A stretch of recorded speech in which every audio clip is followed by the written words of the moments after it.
ang kamahinungdanon sa kaalam. Anak, dawata og tipigi sa imong kasing-kasing ang akong mga gipanudlo og mga sugo. Paminawa kun unsay makahatag og kaalam og pagsabot. Ug paningkamuti gayod nga makaangkon kaniini nga daw sa mga nagapangita kag pilak o tinagong bahandi. Kon himon mo kini, masayran mo kon unsa ang pagtahod sa Ginoo ug masabtan mo ang mahitungod kaniya. Kay ang Ginoo maoy nagahatag og kaalam.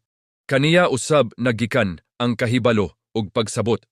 Gipanalipdan niya ang nagakinabuhing, matarong, matinumanon ug dili sa lawayon. Giandaman usab niya sila og kadaogan. Kun mamati ka kanako, masayran mo kon unsa ang maayo mong buhaton, ang husto, matarong ug ang angayng buhaton. Mahimo kang maalamon ug makahatag kinig kalipay kanimo. Kon may panabot ka og kahibalo nga modesisyon ug ensakto, makasalbar kini kanimo.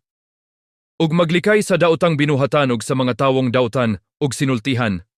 Kini nga mga tawo mibiya na sa hustong binuhatan ug misunod sa buhat sa mga anaa sa kangitngit.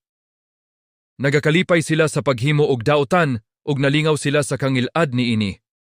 Dili ensakto ang ilang pagkinabuhi, sukwahi ang dalan nga ilang ginaagian. Ang kaalam maglikay usab kanimo sa babayeng daotan nga buot mo tintal kanimo, pinaagi sa matamis niyang mga pulong.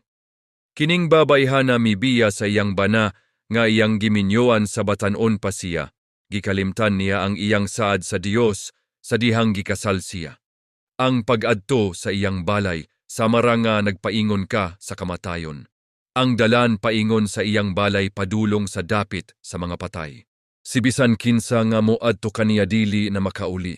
Dili na niini matultolan pa ang dalan, paingon sa dapit sa mga buhi. Busa sunda ang pagkinabuhi sa maayo nga mga tawo, pagkinabuhi nga matarong. Kay ang tawo nga nagakinabuhi sa insakto, ug dili sa lawayon padayon nga magpuyo dinhi sa atong yuta. Apan ang mga daotan ug maluibo na bugon, pangibton sila sama sa mga sagbot.